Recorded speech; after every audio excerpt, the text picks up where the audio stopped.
When I finally found the courage to speak the truth that had been burning inside me for 43 years, the silence that followed was so complete I could hear my own heartbeat echoing in my chest. The words hung in the air like smoke from a fire that had been smoldering underground for decades, finally breaking through to the surface. My name is Rebecca Ann Thompson, but here in Millbrook, this quiet corner of Ohio where the wheat fields stretch as far as the eye can see, most folks know me as Miss Becca from the community center.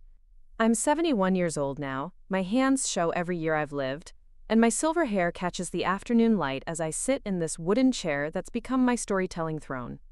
Before I share what happened during those dark months when evil walked freely through my front door, I need you to understand something about secrets.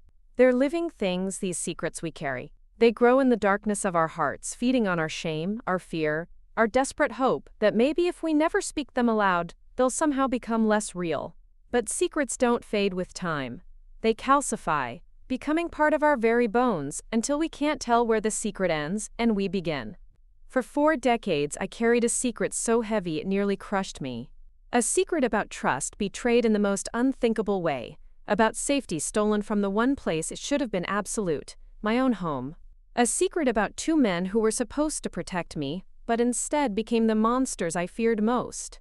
Before we jump back in, tell us where you're tuning in from, and if this story touches you, make sure you're subscribed, because tomorrow, I've saved something extra special for you. I was born in 1953 in a farmhouse that sat like a lonely sentinel on 300 acres of Ohio farmland. The house had been in my father's family for 3 generations, its white clapboard siding weathered but sturdy, its wraparound porch offering shade during the brutal summer heat that could make the air shimmer like water above the cornstalks. My father, William Bill Thompson, was what people in those days called a man's man, tall and broad-shouldered, with hands that could gentle a spooked horse or split firewood with equal ease. He had steel-gray eyes that could flash with laughter when he was telling stories at the dinner table, or turn cold as winter stone when his temper flared. The townspeople respected him. He was a deacon at Millbrook Baptist Church, served on the school board, and never missed a day of work in 35 years of farming. My mother, Helen Marie Thompson, was the daughter of the town's only doctor. She'd been raised with books and piano lessons, expected to marry well and manage a household with grace. When she fell in love with Bill Thompson at a church social when she was 19, her parents weren't entirely pleased. Farming was hard work, uncertain income, and Helen had been destined for something more refined. But love, as it often does, overruled practical considerations. Sham plum capolo wei, pum plum capolo wei, munhapolo wei. I was their only child, born after 7 years of marriage when they'd almost given up hope of having children. My arrival was celebrated as a miracle, and for the first years of my life I was treasured accordingly. My mother taught me to read before I started school, sitting with me on the front porch swing during the long summer evenings, her finger tracing under each word as we worked through fairy tales and adventure stories. My father was gentler then, in those early years. He'd carry me on his shoulders through the fields, showing me how to tell when the corn was ready for harvest, teaching me the names of the birds that nested in our barn. He called me his little sunshine, and would bring me wildflowers he'd found growing along the fence lines. The farmhouse itself was a character in my childhood story. Built in 1887, it had high ceilings with ornate crown molding, hardwood floors that creaked in a comforting way, and windows that caught the morning light and threw golden rectangles across the worn Persian rugs my mother had inherited from her grandmother. The kitchen was the heart of our home, with its massive cast-iron stove, deep farmhouse sink, and a table large enough to seat 8 people during harvest season when we'd hire extra hands. My bedroom was on the 2nd floor, painted pale yellow with white trim, furnished with a 4-poster bed that had belonged to my great-grandmother. From my window I could see the barn where my father kept our dairy cows, the chicken coop where I gathered eggs each morning before school, and beyond that, the fields that rolled toward the horizon like a green ocean. Life followed the rhythms of the seasons and the demands of the farm. Spring meant planting, long days that stretched from before dawn until well after dark. Summer brought the constant work of tending crops, mending fences, and preparing for harvest.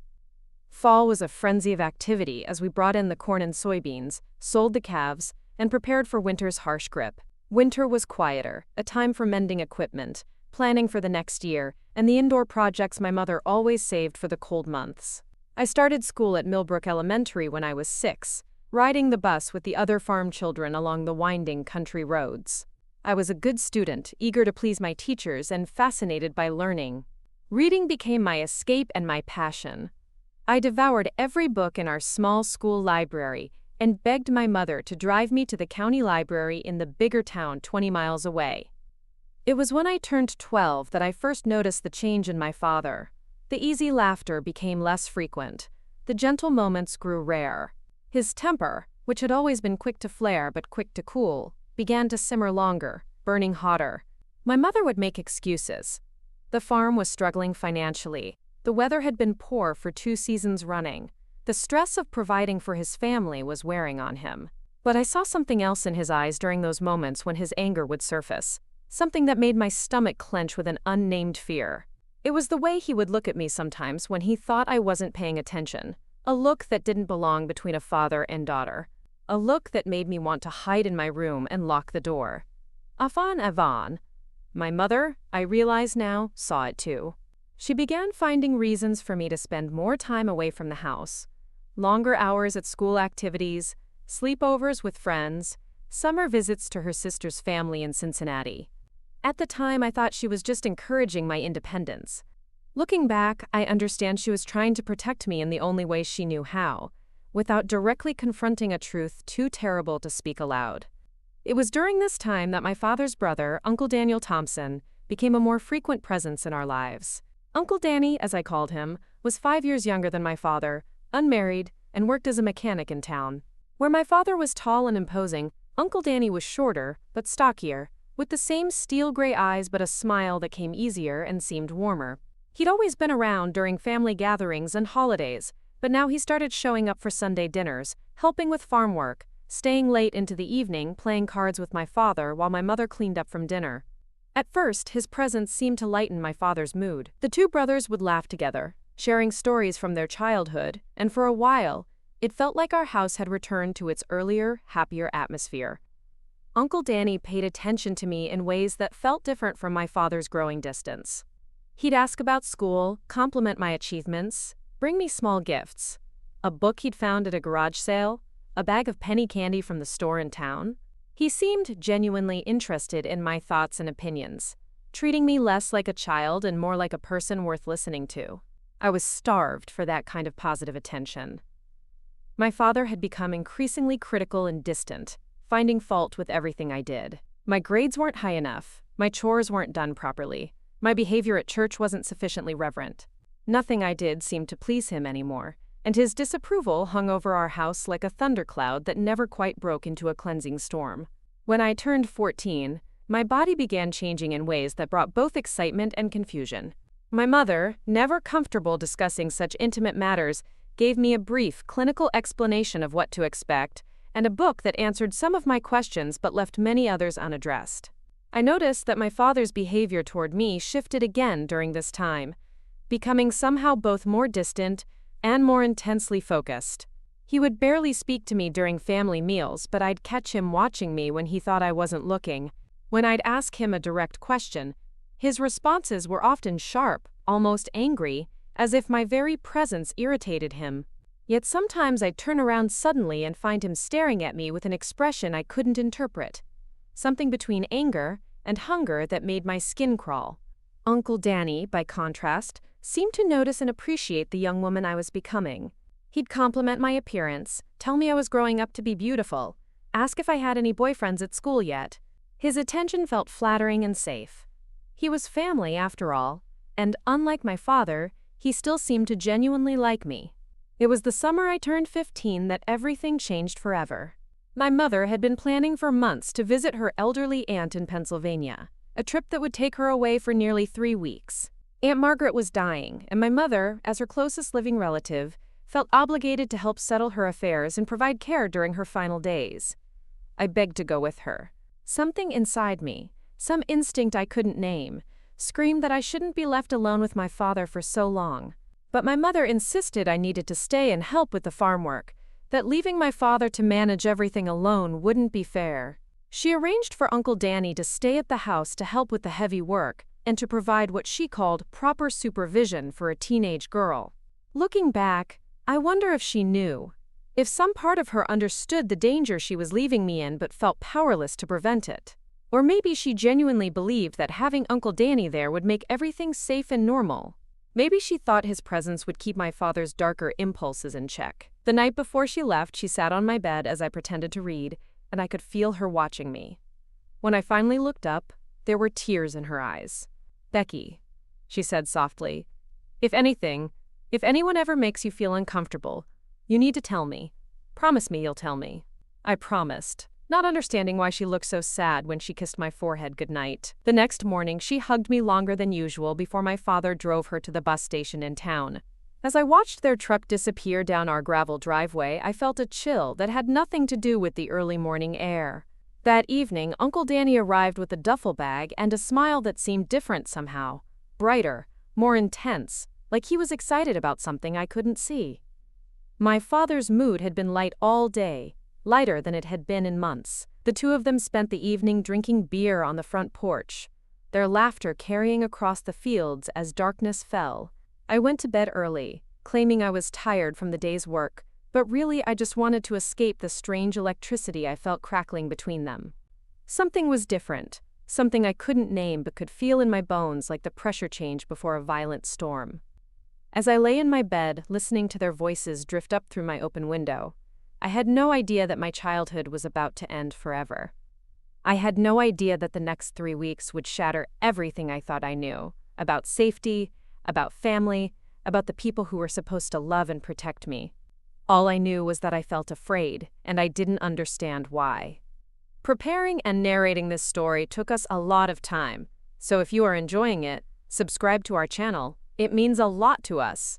Now back to the story. The first incident happened on a Tuesday morning, 3 days after my mother left for Pennsylvania. I remember it was Tuesday because that was the day I always did the laundry. A chore my mother had taught me to handle with military precision. Whites first, then colors, then the heavy work clothes that came in caked with farm dirt and machinery grease.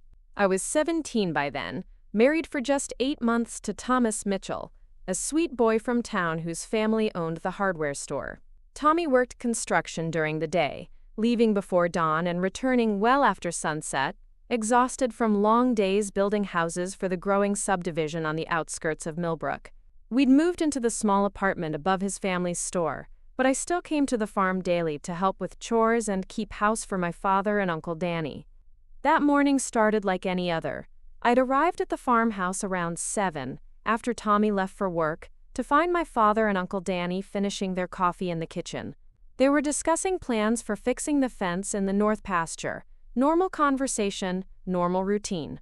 Nothing in their demeanor suggested that my world was about to collapse. "I'll be working on the tractor engine in the barn," my father announced, pushing back from the table. "Danny, why don't you help Becky with moving that heavy furniture in the attic? She's been after us to clean up there for months." I hadn't asked for help with any attic cleaning, but I didn't question it. My father's word had always been law in our house, and contradicting him, especially when his mood seemed pleasant, wasn't worth the risk of triggering his temper. Uncle Danny smiled, that warm smile I'd grown to trust over the years. "Course, Billy. Happy to help our girl with whatever she needs." The attic was accessed through a narrow staircase at the back of the house, a cramped space under the eaves where 3 generations of Thompson family belongings had accumulated like sediment.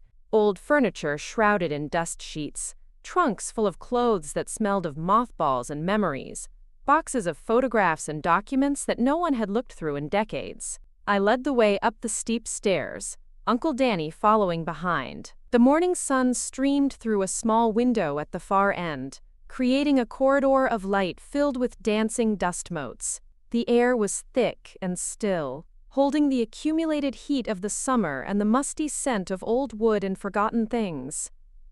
"What exactly are we supposed to be moving?" Uncle Danny asked, but his voice sounded different somehow. Thicker. When I turned to answer him, I saw something in his eyes that made my stomach drop like a stone in water. I'm not sure," I stammered. "Daddy didn't really say specifically." He stepped closer, and I instinctively stepped back, bumping into an old dresser. The space suddenly felt much smaller than it had moments before. "You know, Becky," he said, his voice soft but with an undertone that made my skin crawl. "You've grown into such a beautiful young woman. Tommy's a lucky man." I tried to move toward the stairs, but he shifted to block my path. Not aggressively, but definitively. Like a predator cutting off escape routes. "Uncle Danny, I think we should go back downstairs. Maybe Daddy needs help with the tractor." "Your daddy's busy," he said, reaching out to touch a strand of my hair that had come loose from my ponytail.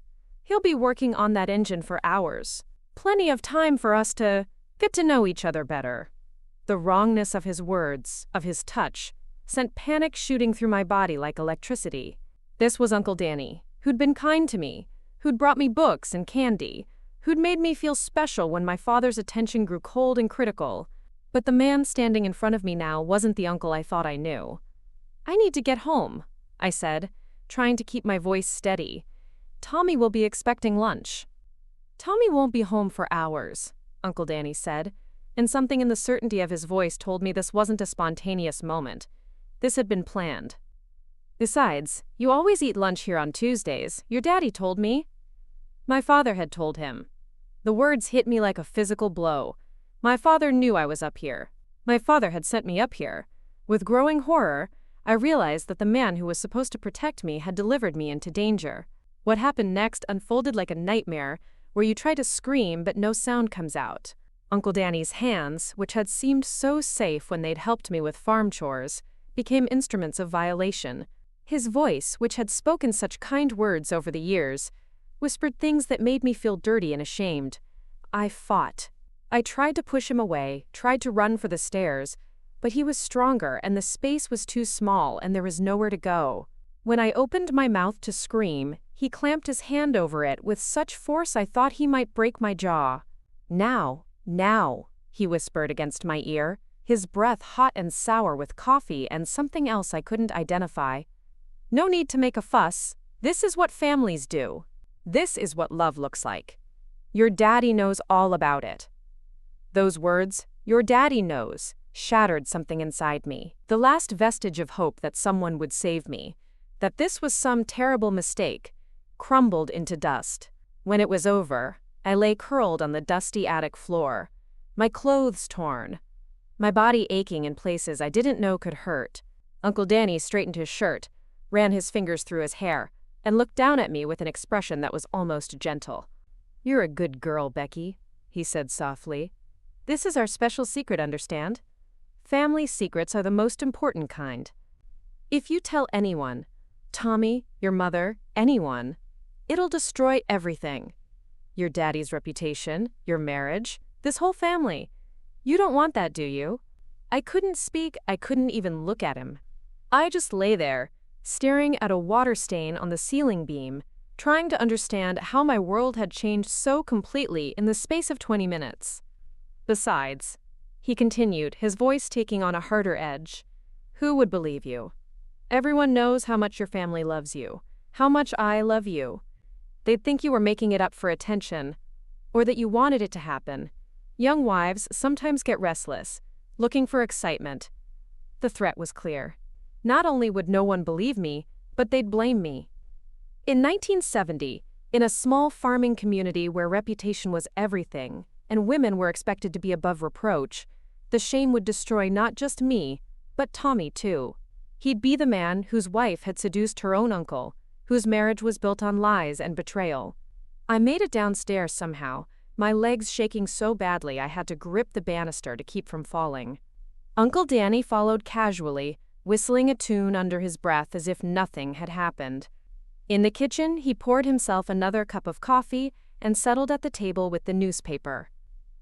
"Your daddy's probably ready for some lunch," he said without looking up from the sports page. "Why don't you fix us all something nice?" My hands trembled as I prepared sandwiches, sliced tomatoes from my mother's garden, arranged everything on plates with the careful precision my mother had taught me. Normal actions, normal routines, as if the world hadn't just tilted off its axis. When my father came in from the barn, grease under his fingernails and satisfaction on his face from a job well done, he looked at me with eyes that seemed to see right through me. "You feeling all right, honey?" he asked. "You look a little pale." The concern in his voice was so genuine, so fatherly, that for a moment I wondered if I'd imagined the whole thing. If somehow I'd misunderstood Uncle Danny's intentions, misread the situation entirely. But then I saw the quick glance that passed between the two brothers, saw the slight smile that touched the corner of my father's mouth, and I knew.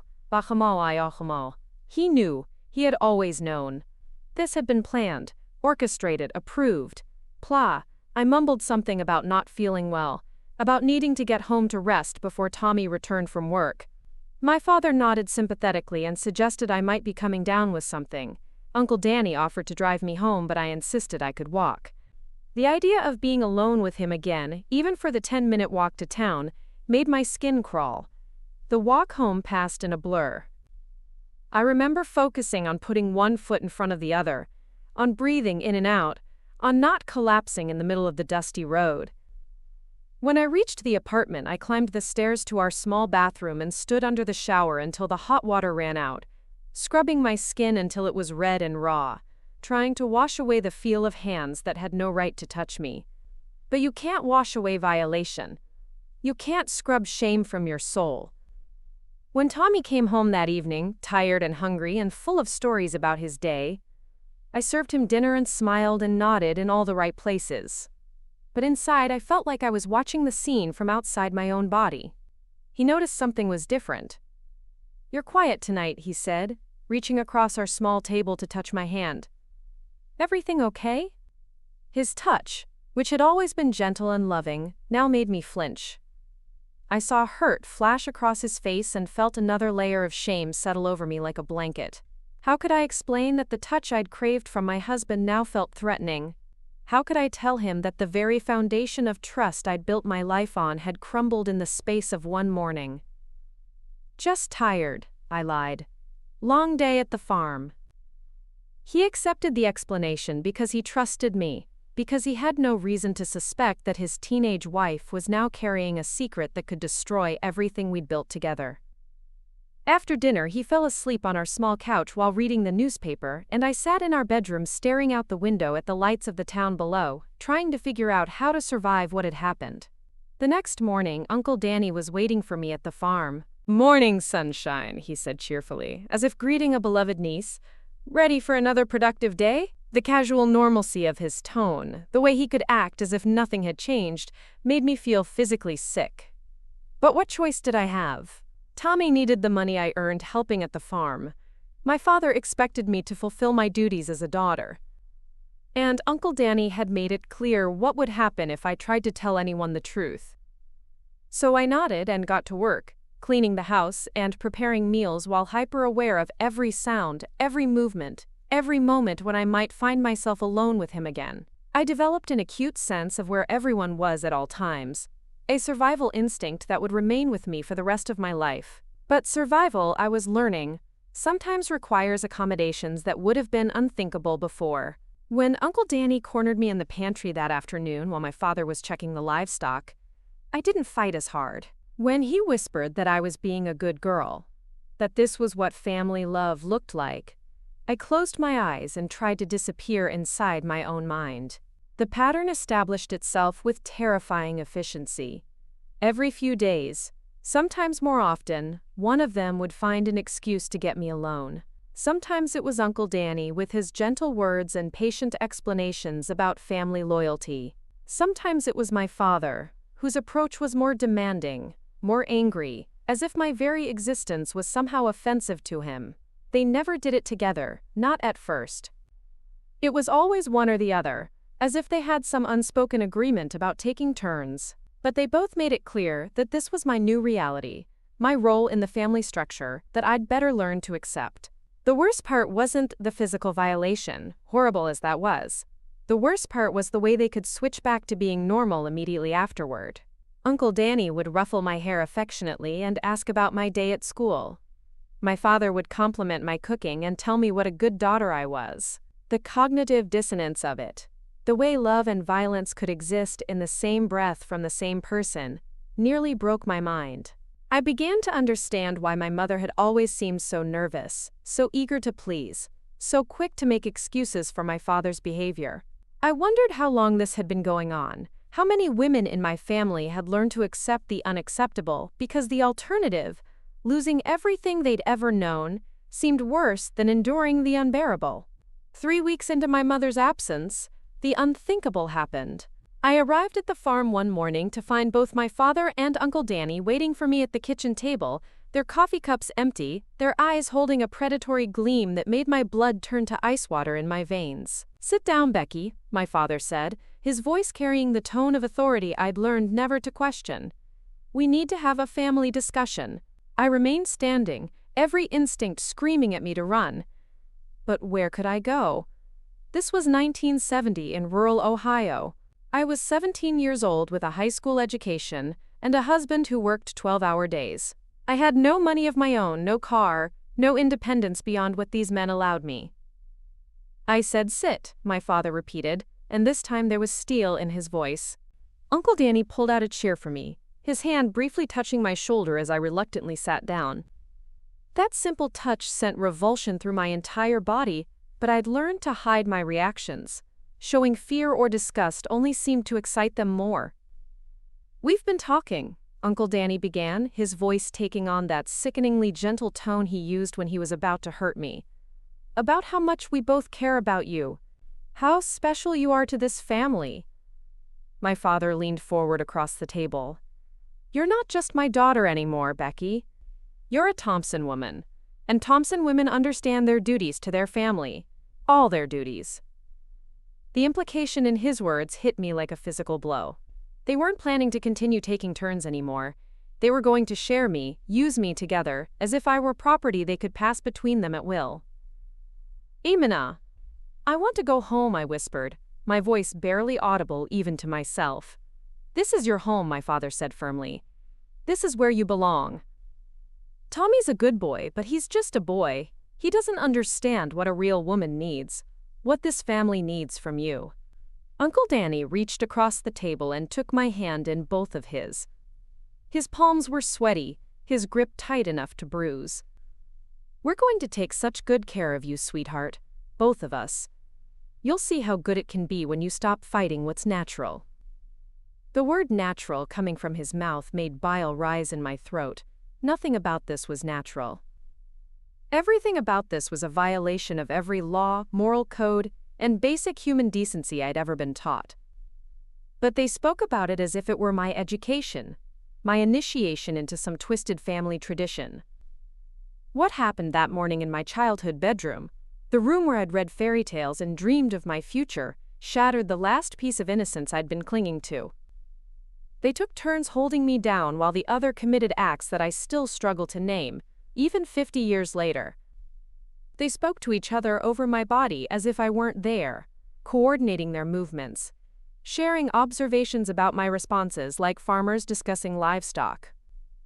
When it was over, I lay on my childhood quilt, staring at the ceiling where glow-in-the-dark stars still remained from when I was 10 years old. Those stars had once represented my dreams, my hopes for adventure beyond Millbrook's borders. Now they seemed to mock me, distant points of light in a darkness that had become absolute. "You did real good today," Uncle Danny said, straightening his clothes. "Next time will be even better. You'll see. Next time." The words echoed in my head as I mechanically pulled my torn dress back together, tried to make myself presentable enough to walk through my own house without screaming. My father sat on the edge of the bed where I'd once felt safe, where my mother had read me bedtime stories and kissed my nightmares away. "Your mama's coming home next week," he said matter-of-factly. "Things will have to be more careful then, more planned. But this doesn't stop, you understand? This is who you are now." I understood. I understood that my childhood home had become my prison. I understood that the two men who should have protected me had decided I existed for their pleasure. I understood that speaking the truth would destroy not just me, but Tommy, my mother, everyone I loved. But what I didn't understand yet was how to survive it. The days that followed blurred together in a haze of dissociation and desperation. I developed what I now know psychologists call compartmentalization, The ability to split my mind into different sections, locking away the horror so I could function in the world. When I was with Tommy, I became a different person, one who could smile and cook dinner and listen to his stories about work. When I was at the farm, I became someone else entirely, a ghost going through the motions, while my real self hid deep inside where they couldn't reach it. But compartmentalization is an imperfect defense. The trauma leaked through in ways I couldn't control. I started having nightmares so violent that Tommy would wake me up, concerned about my thrashing and crying. I told him I was worried about my mother's health, about her being away so long. He believed me because he loved me, because the truth was literally unthinkable.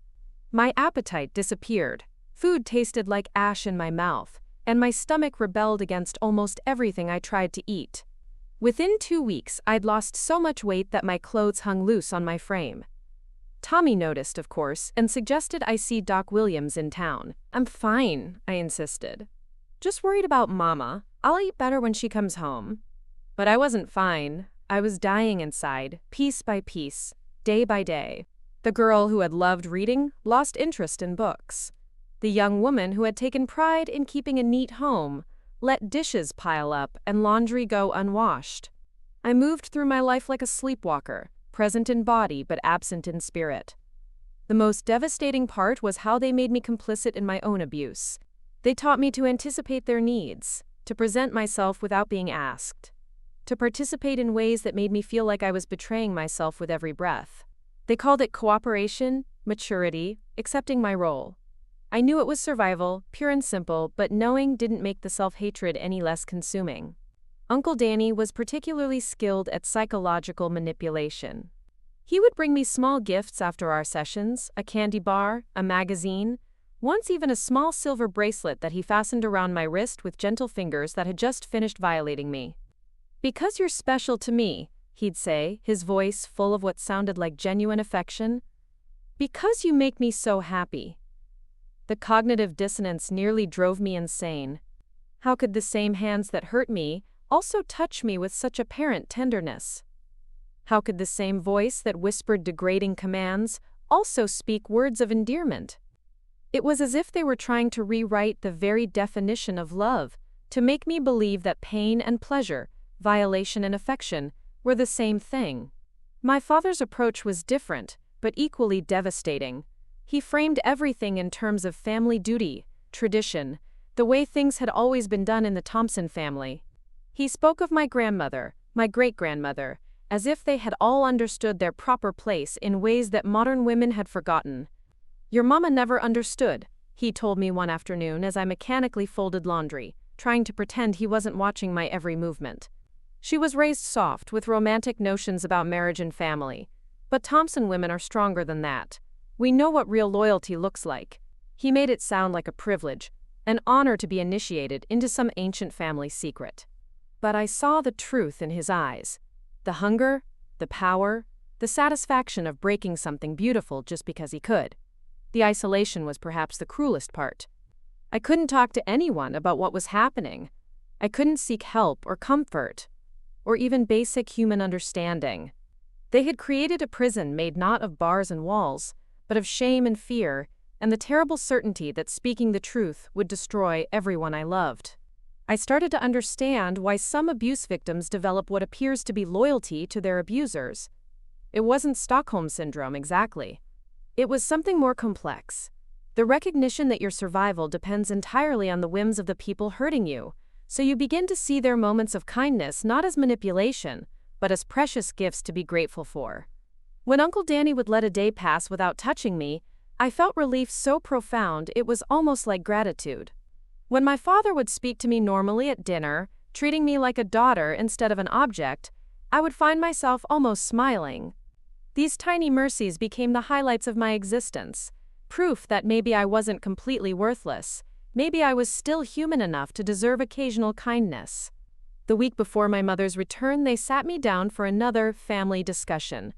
This time, the conversation focused on how things would change once she was home. "Mama can never know," my father said firmly. "This would kill her. You understand that, don't you? After everything she's been through, losing her aunt, taking care of all those funeral arrangements. This would be the final blow. Uncle Danny nodded solemnly. She's been through enough. It would be cruel to burden her with family business she wouldn't understand anyway. They painted themselves as protectors of my mother's innocence, as if their actions were somehow noble instead of monstrous. They explained how careful we'd all have to be, how much more planning would be required, how I'd need to be even more cooperative to make up for the reduced opportunities. But don't worry, Uncle Danny said with that warm smile that no longer fooled me. We'll figure it out. Love always finds a way. Love. The word had lost all meaning for me. They had taken something pure and twisted it into something ugly, used it to justify the unjustifiable. When Tommy told me he loved me now, I heard an echo of their voices, felt a shadow of their hands. They had poisoned the very concept of love for me, made it impossible to trust even the most genuine affection. The night before my mother's return, I stood in our small bathroom looking at myself in the mirror, trying to recognize the person staring back at me. The girl who had left for the farm that first morning after Mama's departure was gone. In her place was someone older, hollowed out, marked by experiences that had no name in polite society. I practiced smiling, practiced the voice I would use to greet my mother, practiced being the daughter she expected to find when she came home. But underneath the performance, underneath the careful mask I'd learned to wear, something was growing. Not hope exactly, that had been beaten out of me, but something harder, more dangerous. Rage. Pure, clean, burning rage at what they had stolen from me. At the innocence they had destroyed, the trust they had betrayed, the future they had poisoned before it even began. The rage was small at first, just a tiny flame in the vast darkness they had created inside me. But it was mine. It was the one thing they couldn't touch, couldn't manipulate, couldn't use for their own purposes. And I began to understand that this rage might be the key to my survival. My mother stepped off the Greyhound bus looking like she'd aged 5 years in 3 weeks. Her usually perfectly styled hair hung limp around her face, her dress was wrinkled from the long journey, and her eyes held a weariness that went deeper than mere physical exhaustion. She'd buried her last living relative, settled an estate, and closed a chapter of her life that connected her to her childhood. What she didn't know was that she was returning to a home where her own daughter's childhood had been murdered in her absence.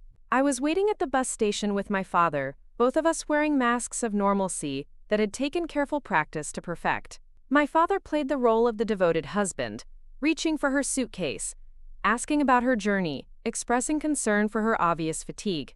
I played the dutiful daughter, hugging her with an enthusiasm that felt like betrayal, asking about Aunt Margaret's funeral, exclaiming how much I'd missed her. "Oh, my sweet girl," she said, holding me close, and for a moment I almost broke. The familiar scent of her lavender soap, the warmth of her embrace, the genuine love in her voice, it all felt like a lifeline thrown to a drowning person. Part of me wanted to collapse right there in her arms, to sob out the whole terrible truth and beg her to save me. But then I saw my father watching us over her shoulder, his eyes carrying a clear warning. I saw Uncle Danny leaning against his truck nearby, that patient smile on his face, and I remembered what they'd told me.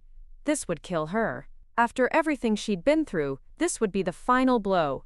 Career. So I swallowed my desperation and played my part. The ride home was filled with her stories about the funeral, the relatives she'd reconnected with, the decisions she'd had to make about Aunt Margaret's belongings. She spoke with the kind of exhausted relief that comes after completing a difficult but necessary duty. My father made appropriate responses, asked thoughtful questions, seemed genuinely interested in her experiences. If I hadn't known better, I might have believed we were a normal family dealing with normal grief and normal transitions. The performance was flawless, polished by years of practice I was only beginning to understand. When we arrived at the farmhouse, Uncle Danny was waiting on the front porch, and I watched my mother's face light up with genuine pleasure. "Danny, I didn't expect to see you today," she said, climbing the porch steps with renewed energy. "I hope you've been helping Bill keep this place from falling apart while I was gone." "You know me, Helen," he replied, giving her a warm hug that looked perfectly innocent, perfectly familial. "Can't stay away from this place. Besides, someone had to keep an eye on our Billy here, make sure he didn't burn the house down trying to cook for himself." They all laughed. the sound echoing across the familiar farmyard like it had 1,000 times before. But now I heard something different in their laughter, an undercurrent of conspiracy, a shared secret that excluded my mother completely. That first evening back, my mother threw herself into reclaiming her domestic territory with an energy that bordered on manic. She inspected every room, noting what had been done well and what needed her attention. She praised my housekeeping efforts while simultaneously beginning to reorganize everything to her specifications. "You did wonderfully, sweetheart," she said as she rearranged the kitchen cabinets. "But you know how particular I am about where things belong." I watched her bustling around her kitchen, her domain, the space where she felt most in control, and I felt a crushing sadness. She was so happy to be home, so relieved to reclaim her role as the heart of this household. She had no idea that this house had become a place of horror, that the kitchen where she hummed contentedly while preparing dinner was just steps away from rooms where unspeakable things had happened to her daughter. Uncle Danny stayed for dinner that first night, and the conversation flowed easily around the table. My mother shared more details about her trip, my father updated her on farm business, Uncle Danny contributed funny stories about things that had happened in town while she was away. I sat quietly, pushing food around my plate, marveling at how normal it all seemed. But underneath the pleasant family dinner, another conversation was taking place, one conducted entirely through glances and subtle gestures. When my mother got up to serve dessert, my father's eyes met Uncle Danny's across the table. When she turned her back to slice the apple pie, Uncle Danny's gaze found mine, reminding me without words that our arrangement hadn't ended just because she was home. The new reality of my situation began to reveal itself over the following days. With my mother back, opportunities for the abuse had to be carefully orchestrated. They couldn't simply corner me in the house anymore. She was always there, cooking, cleaning, organizing, filling the spaces with her presence and her conversation. Instead, they began creating reasons for me to be elsewhere. My father would suddenly remember urgent errands that needed running in town. Uncle Danny would offer to drive me, citing concern for my mother's need to rest after her difficult trip. She would gratefully accept these offers, pleased that her men were being so considerate of both her needs and mine. The first time Uncle Danny drove me to town, ostensibly to pick up supplies at the hardware store, we never made it there. Instead, he pulled off the main road into a secluded grove of trees, where teenagers sometimes went to park with their sweethearts. But there was nothing sweet about what happened in that truck. "This is better anyway," he said as he positioned me where he wanted me. "More private. More comfortable for both of us." I stared through the windshield at the canopy of leaves above us, trying to disappear into the pattern of light and shadow, while he used my body for his pleasure. When he was finished, he straightened his clothes, started the engine, and drove to the hardware store as if we'd gone there directly. "Don't forget to get what your mama needs," he said cheerfully as we walked through the store, selecting paint and brushes for the project that was supposed to be the reason for our trip. "Can't go home empty-handed." My father's approach was different but equally calculated. He would suggest that I come early to help with morning chores before my mother was fully awake. Or he would keep me late in the evening, claiming there was urgent work that couldn't wait until the next day. My mother, tired from her trip and grateful for the help, never questioned these arrangements. The barn became our most frequent meeting place. Among the hay bales and farm equipment, surrounded by the familiar sounds of livestock and the scent of feed and earth, my father would transform from the man who kissed my mother goodbye each morning into someone I barely recognized. "This is how it's always been in this family," he would whisper as he pinned me against the rough wooden wall. "Your grandmother understood. Your great-grandmother understood. Strong women who knew their place, knew their duties." He spoke of my female ancestors as if they were conspirators in my abuse, as if this was some sacred family tradition being passed down through generations. The thought that my beloved grandmother might have endured what I was enduring, might have been violated by her own family members, added another layer of horror to my already overwhelming trauma. But it was the coordination between them that truly revealed the depth of their planning. They had worked out a system of signals, of communication that allowed them to share information about opportunities and timing, without my mother ever suspecting. A casual comment about needing help with a particular chore. A suggestion that someone should drive me somewhere. An observation that I looked tired and might benefit from some fresh air.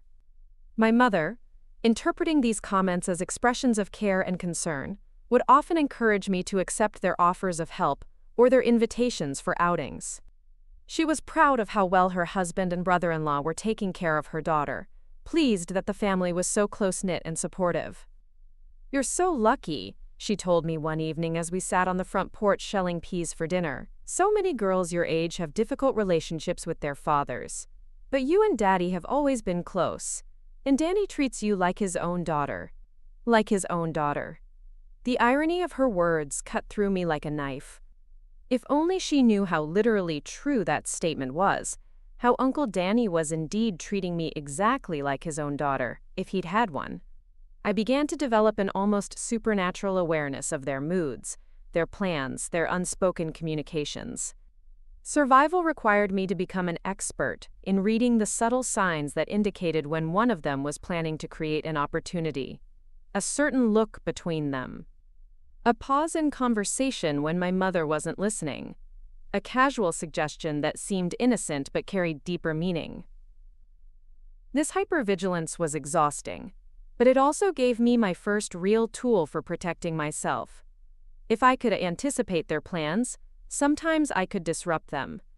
I began manufacturing my own emergencies, sudden headaches that required me to go home immediately, urgent tasks for Tommy that needed my attention, phone calls from friends that couldn't be postponed. My mother, concerned about what she saw as my increasing fragility, suggested I see Doc Williams for a checkup. "You've seemed so tired since I got back," she said, feeling my forehead with cool, gentle fingers. "Maybe you're anemic. Young women sometimes have trouble with their iron levels." The irony was bitter. I was tired, desperately so, but not from anemia. I was tired from carrying a secret that was too heavy for my 17-year-old shoulders. I was tired from playing multiple roles: dutiful daughter, loving wife, willing victim, without ever being allowed to simply be myself. But I couldn't tell Doc Williams the truth, any more than I could tell my mother. In 1970, in small-town Ohio, doctors were respected authority figures, but they were also men embedded in the same social structures that made my abuse possible. Doc Williams had delivered me, had known my family my entire life. He would never believe that two pillar-of-the-community men like my father and uncle could be capable of what they were doing to me.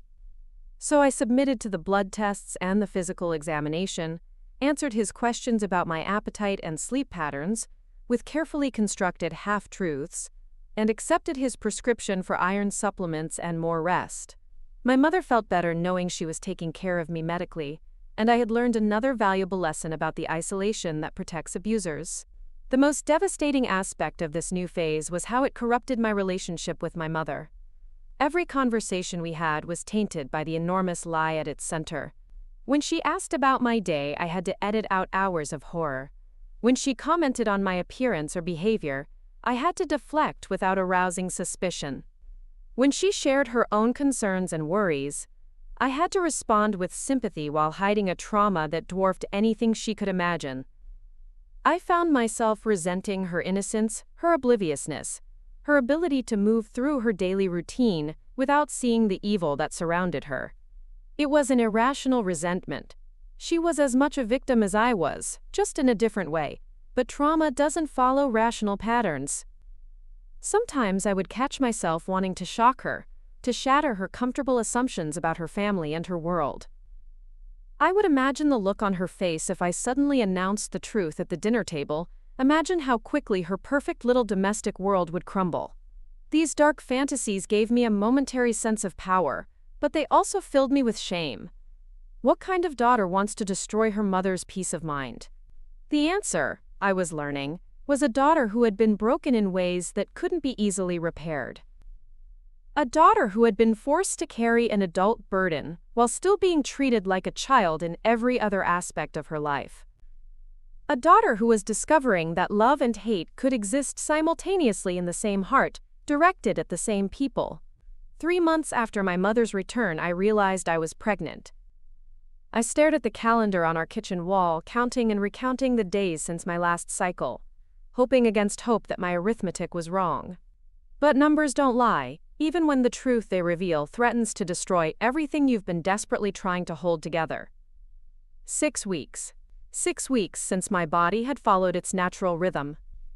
6 weeks since I'd first started feeling nauseous in the mornings. A queasiness I'd initially attributed to stress and the constant state of fear I'd been living in. But when the nausea persisted and my breasts became tender to the touch, I could no longer deny what my body was telling me. I was carrying a child, and I had no idea whose it was. The realization hit me like a physical blow as I sat alone in our tiny apartment while Tommy was at work. 3 men had access to my body: my husband, whom I loved, and 2 monsters who had stolen that access through violence and manipulation. The baby growing inside me could belong to any of them, and the thought of not knowing, of never being able to know for certain, made me double over with a grief so profound it felt like dying. If the baby was Tommy's, it would be born into a marriage built on lies, raised by a mother who carried secrets that could destroy everything. If it belonged to my father or Uncle Danny, then I was carrying the product of incest and rape, a child conceived in violence and shame. Either way, this innocent life would be tainted by the horror of my situation before it even drew its first breath. That night I lay awake beside Tommy, feeling the baby move inside me for the first time, tiny flutters like butterfly wings against my ribs. The sensation filled me with wonder and terror in equal measure. This child would be born into a world where monsters wore familiar faces, where the people who should provide protection were the sources of greatest danger. But feeling that movement also sparked something new inside me, a fierce protectiveness that was stronger than my fear. Whatever this baby's biological origins, it was innocent. It deserved better than to be born into the cycle of abuse that had trapped me. It deserved a mother who was strong enough to fight back, not just survive. For the first time since the abuse began, I started thinking beyond mere survival. I started planning not just how to endure what was happening to me, but how to end it completely. How to break free not just for myself, but for the child I was carrying and any other potential victims who might cross their path. The baby had given me something my abusers couldn't touch or manipulate, a reason to fight that was bigger than myself. They had made a critical error in their calculations. They thought pregnancy would make me more compliant, more dependent, more trapped than ever. A reason tourists, they had no idea they'd just created their most dangerous enemy. The idea came to me during a sleepless night in my 6th month of pregnancy, as I lay listening to Tommy's peaceful breathing beside me while the baby kicked restlessly against my ribs. I had been thinking about escape routes, about legal options, about anyone who might believe my story and help me find justice. But every path I considered led to the same dead end. It would be my word against theirs, a pregnant teenager against 2 respected men in a community that still believed women were responsible for the violence inflicted upon them. That's when it occurred to me that I was thinking about this all wrong. I didn't need to convince anyone else of their guilt. I didn't need lawyers or judges or police officers who might not believe me anyway. What I needed was evidence so undeniable that even they couldn't talk their way out of it. I needed them to confess. The plan that formed in my mind over the following weeks was risky, dangerous, and required a level of performance that would test every acting skill I'd developed since this nightmare began. But it also offered something no other option could provide: the possibility of not just escaping my situation, but ensuring they could never hurt anyone else. The key was Uncle Danny's notebook. I had seen him writing in it after our encounters, keeping his meticulous records of dates and details. If I could get my hands on that notebook, it would provide physical evidence of systematic, premeditated abuse. But more importantly, if I could get him to talk about what was written in it while someone else was listening, I would have the confession I needed. My mother had mentioned that Mrs. Henderson, our neighbor who lived a quarter mile down the road, had recently bought one of those new portable tape recorders to help her transcribe church meeting minutes. The device was small enough to hide, and Mrs. Henderson had been complaining about how sensitive it was, how it picked up conversations from other rooms when she was trying to record herself. The plan required 3 components: access to Mrs. Henderson's tape recorder, an opportunity to get Uncle Danny alone and talking, and a way to ensure that tape would reach the right authorities if something went wrong. It also required me to do something that terrified me more than anything else: deliberately put myself in a situation where I would be vulnerable to him one more time. For the first time since the abuse began, I seriously considered suicide. Not as a fleeting thought during moments of despair, but as a concrete plan, a solution to an impossible situation. I could end my suffering and spare the child a life of uncertainty and potential horror. I could free Tommy from a marriage that was destroying both of us, even though he didn't know it yet. I could silence forever the voices that whispered degrading commands in my ear. I spent an entire afternoon researching methods, thinking through logistics, even writing a letter to Tommy that tried to explain without revealing the full truth. But when I imagined his face reading those words, imagined him blaming himself for failing to protect me from something he never could have seen coming, I couldn't go through with it. Instead, I made a different decision. I would tell Tommy about the pregnancy and let him believe it was his. We would raise this child together, and I would do everything in my power to protect it from the evil that had created such chaos in my own life. It wasn't a perfect solution. Nothing about my situation allowed for perfect solutions, but it was the choice that offered the most hope for something resembling a normal life. When Tommy came home that evening, exhausted from another long day of construction work, I had dinner waiting and candles lit on our small table. He noticed the extra effort immediately, his face brightening with pleasure and curiosity. "What's the occasion?" he asked, pulling me into his arms for a kiss that I forced myself to receive without flinching. "Did I forget an anniversary or something?" "No anniversary," I said, leading him to the table. "But I do have some news." I watched his face as I told him, saw the progression of emotions: surprise, joy, wonder, concern. He was going to be a father at 19, barely old enough to take care of himself, working a job that paid just enough to keep us afloat. But his immediate reaction was pure happiness. "A baby," he said, his voice filled with awe.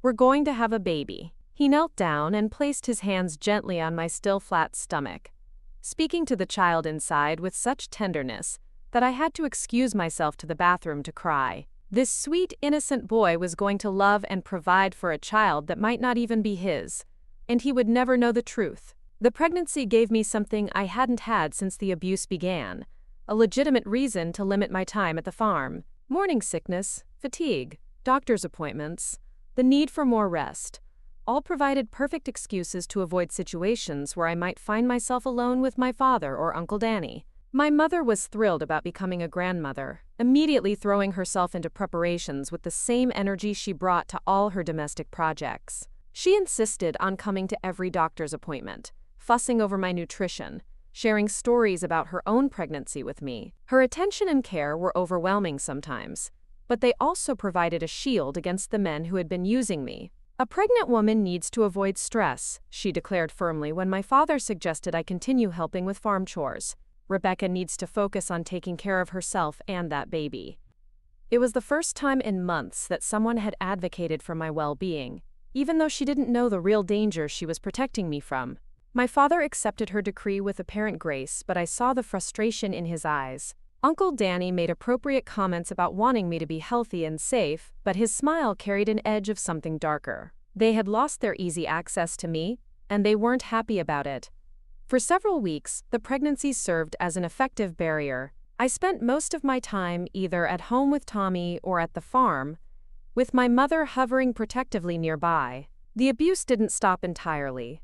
They still found occasional opportunities when my mother was distracted or when I had to run quick errands, but the frequency decreased dramatically. I began to hope that maybe this would be enough, that maybe they would eventually lose interest and move on to easier targets. But I was still thinking like a victim, not understanding the psychology of predators who view their prey as property to be controlled rather than people to be respected. But I had something now that I hadn't had before. I had the baby moving inside me, reminding me every day that I was fighting for more than just myself. I had Tommy's unwavering love and support, even though he didn't know what he was supporting me through. And I had a rage that had been building for months, crystallizing into something harder and more focused than mere anger. The opportunity came in early November, when my mother announced she would be spending the weekend in Columbus with her cousin, a trip she'd been planning for months. Tommy was scheduled to work overtime both Saturday and Sunday, preparing for a big construction deadline. It would be just me, my father, and Uncle Danny at the farm for 2 full days. I don't feel comfortable leaving Rebecca alone so much while she's pregnant, my mother told my father over dinner. Maybe she should come with me to Columbus. Nonsense, my father replied smoothly. She needs to rest, not travel 3 hours each way in her condition. Danny and I will keep an eye on her. Uncle Danny nodded enthusiastically. Course we will. She's family. We'll take real good care of her. The way they exchanged glances across the table told me they were already planning how to use this opportunity. What they didn't know was that I was planning too. On Friday afternoon, I visited Mrs. Henderson under the pretense of borrowing her recipe for apple butter. She was delighted to have company and insisted on showing me all her new appliances, including the tape recorder she was so proud of. It's amazing how clear the sound is, she said, demonstrating the device. Yesterday, I was recording the ladies' auxiliary meeting notes, and I could hear Mr. Henderson talking to his brother on the phone in the next room clear as day. She showed me how to operate the simple controls, explaining the different settings and how long the tapes would run. When she went to the kitchen to make tea, I quickly noted where she kept the spare tapes and how to access the machine. The recorder was small enough to fit in a large purse, and Mrs. Henderson was trusting enough to leave her doors unlocked during the day. That evening, I prepared Tommy as carefully as I could without revealing my true intentions. I'm worried about this weekend, I told him as we sat in our tiny living room. Being alone at the farm with Daddy and Uncle Danny, they've been different lately, more demanding, less respectful of the fact that I'm pregnant. Tommy looked up from the newspaper, concern immediately creasing his features. Different how? Have they said something to upset you? I chose my words carefully, planting seeds without revealing the full truth. Just little things. Comments about my body, about the baby. Uncle Danny especially seems to think he has some kind of claim on my attention. It makes me uncomfortable. Do you want me to talk to them? Tommy asked, his protective instincts immediately engaged. I can call in sick tomorrow, stay with you. No, I said quickly. We need the overtime money, and besides, I might be imagining things. Pregnancy hormones, you know? But if something did happen, if there was ever a situation where I felt really threatened, I want you to promise me you'd believe me, no matter how crazy it might sound. Tommy set down his newspaper and took my hands in his. Of course I'd believe you. You're my wife. If you tell me something's wrong, I'll trust you completely. His earnest sincerity broke my heart.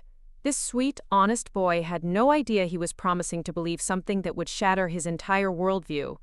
But I needed that promise, needed to know that if my plan went wrong, if I didn't survive what I was about to attempt, someone would fight for the truth. Saturday morning arrived gray and cold, with November wind rattling the windows of the farmhouse. I arrived early, as I always did, carrying a large handbag that concealed Mrs. Henderson's tape recorder. The device was already running, recording everything from the moment I stepped through the front door. My father and Uncle Danny were waiting for me in the kitchen, coffee cups empty, their eyes holding that familiar predatory gleam. But this time, instead of feeling afraid, I felt a cold determination settle over me like armor. Morning, sweetheart, Uncle Danny said, standing to give me what looked like an innocent hug. How's our little mama feeling today? Tired, I replied truthfully. The baby kept me awake most of the night.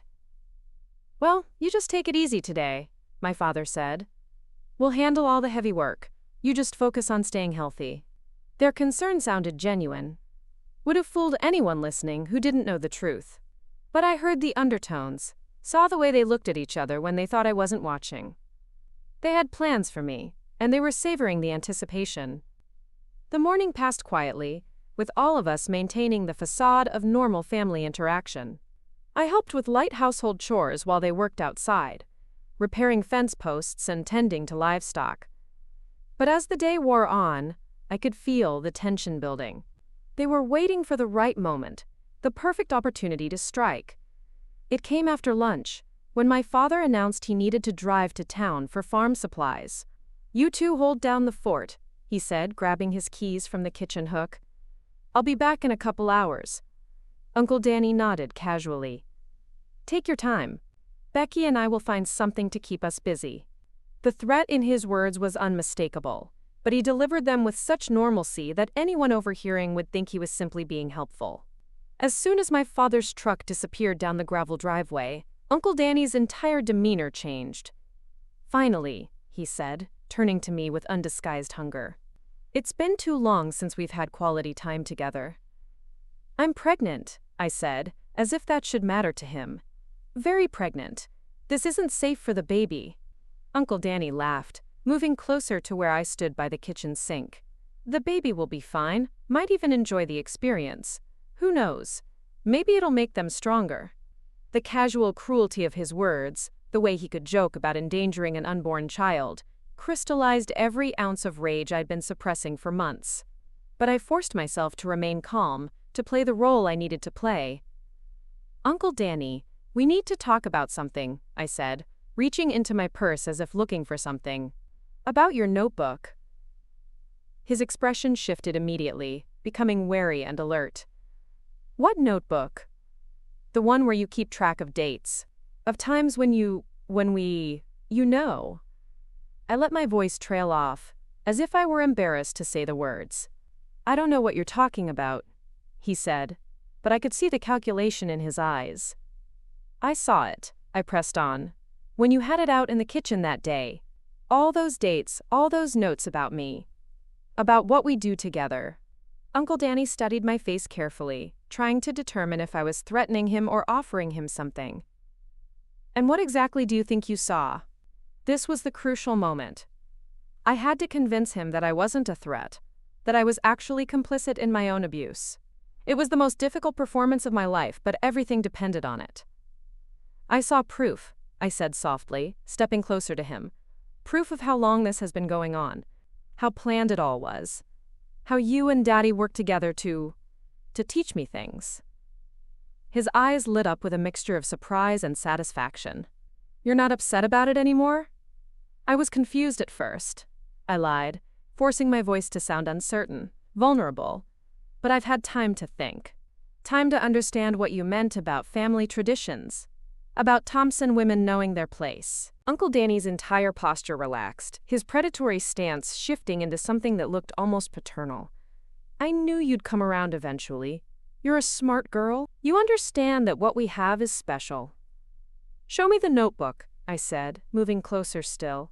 "I want to see everything you wrote about me. I want to understand the whole timeline." The request was risky. It revealed too much knowledge, too much interest in something I should have been ashamed of. But Uncle Danny's ego was stronger than his caution. The idea that I wanted to review our relationship in detail, that I was taking ownership of my role in it, appealed to his twisted sense of pride. "You really want to see it?" he asked, and I could hear the excitement building in his voice. "Please," I said, infusing my voice with what I hope sounded like genuine curiosity. "I want to understand how you planned everything, how you knew exactly when to approach me." Uncle Danny practically glowed with satisfaction. "I did plan it carefully, didn't I? Took months of observation, tracking your cycles, figuring out the best times when you'd be most receptive." He was already moving toward his jacket, where I assumed he kept the notebook. The tape recorder in my purse was capturing every word, every admission of premeditation and calculation. "Your daddy thought I was overthinking it," he continued, pulling a small spiral notebook from his jacket pocket. "But I knew a girl like you needed a more scientific approach. Couldn't just grab you and hope for the best." He opened the notebook, and I saw pages covered with dates, times, and brief notes written in his careful handwriting. My stomach churned as I recognized the dates. Every assault, every violation, recorded with the dispassionate accuracy of a scientist documenting experiments. "See this?" he said, pointing to an entry from early September. "This was the day I first got you alone in the attic. I'd been tracking your mother's schedule for weeks, knew exactly when she'd be busy downstairs. And look here. I even noted your physical responses, what seemed to work best." The clinical nature of his record-keeping was more disturbing than the abuse itself. He had reduced my trauma to data points, my suffering to notes in a margin. But every word he spoke was being recorded, creating the evidence I needed to destroy him. "What about Daddy?" I asked, forcing myself to sound interested rather than horrified. Did he keep records too? Your daddy's more impulsive, Uncle Danny said with obvious pride in his own methodical approach. But I shared my observations with him, helped him understand the best techniques. We're a team, you know. Always have been, even when we were boys. He was confessing to everything: the planning, the coordination, the systematic nature of my abuse. But I needed more. I needed him to talk about other victims, about the family history he'd alluded to. You said this was a family tradition, I said carefully. Did you and Daddy learn from someone else? Your father, maybe. Uncle Danny's expression grew nostalgic, almost wistful. Our daddy was a smart man. Taught us that Thompson men take care of their women, and Thompson women learn to appreciate that care. Your grandmother understood once she got older. Took a while to train her properly, but she came around. The confirmation that my beloved grandmother had been a victim too hit me like a physical blow, but I couldn't react. I had to keep him talking, had to get every piece of evidence I could.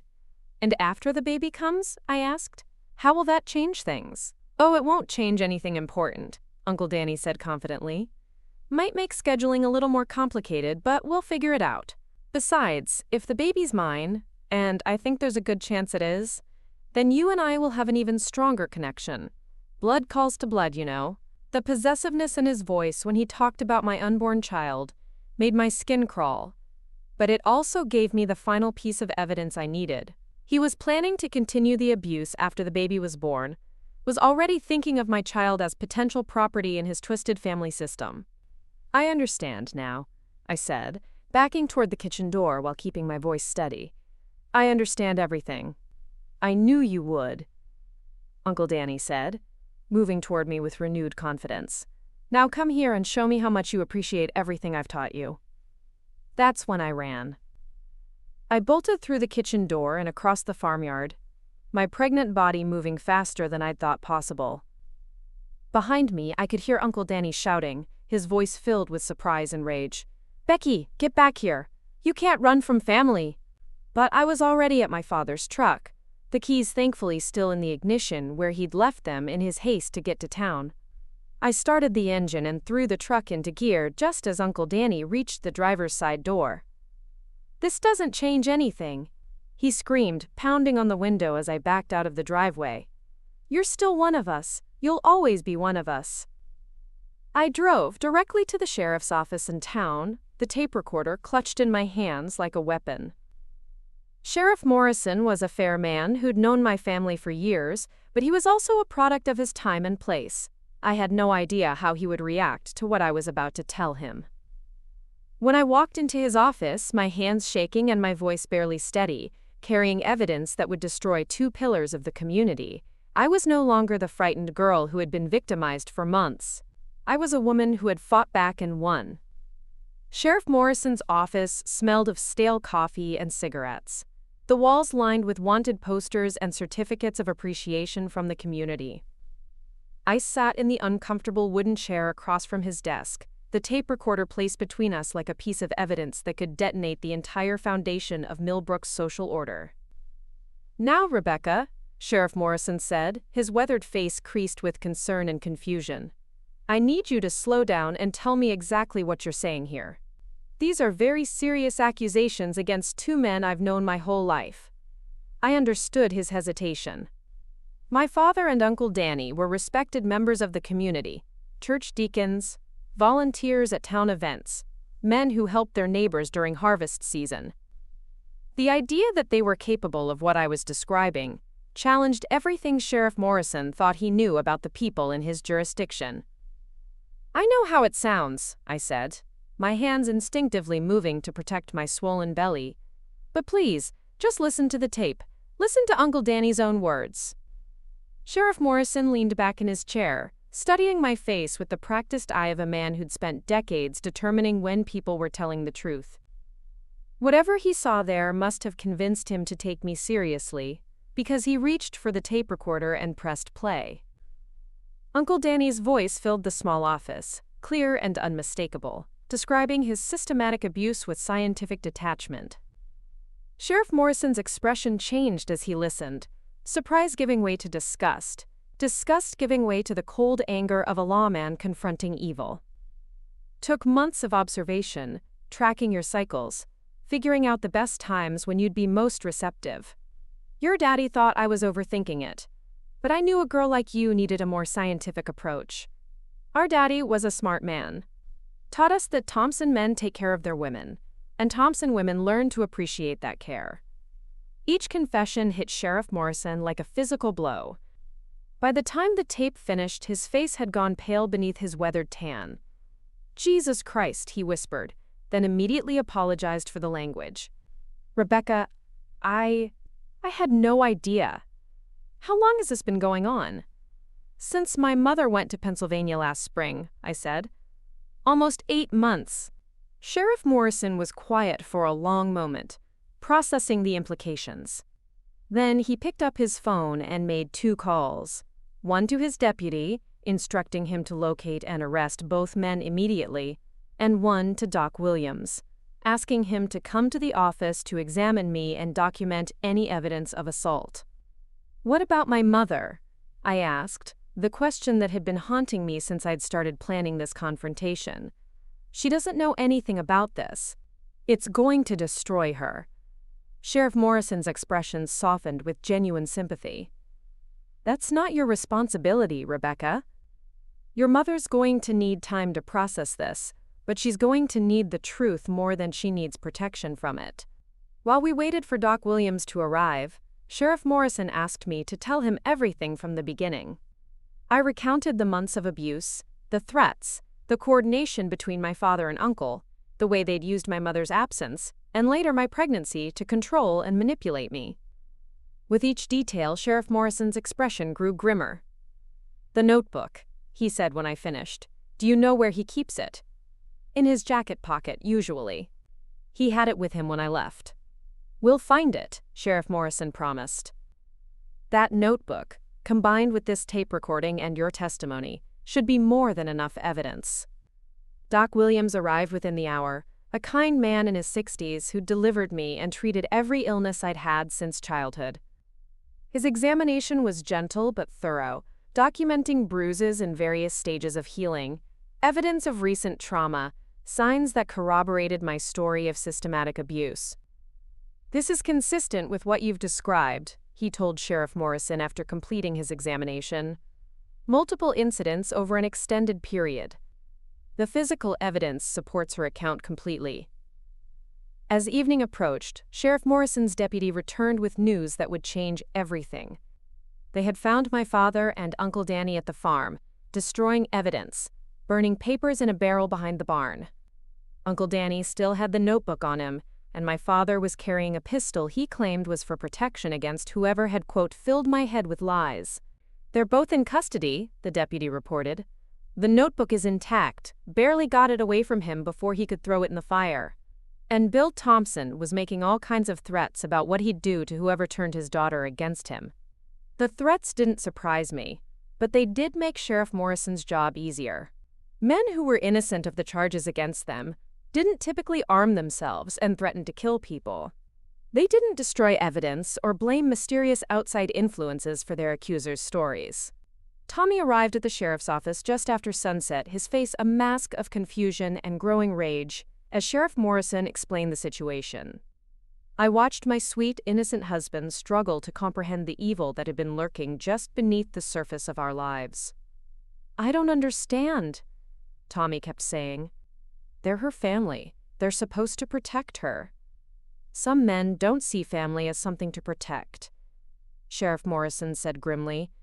"They see it as something to own." Tommy's reaction when he heard the tape recording was volcanic.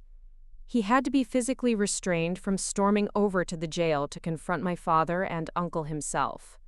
His fury was protective, righteous, and completely focused on the men who had hurt me rather than on me for keeping the secret. "Why didn't you tell me?" he asked when he'd calmed down enough to speak coherently. "I could have protected you. I should have protected you. How could I tell you?" I replied honestly. "How do you tell someone you love that your own family is destroying you? How do you ask someone to believe something so horrible about people they thought they knew?"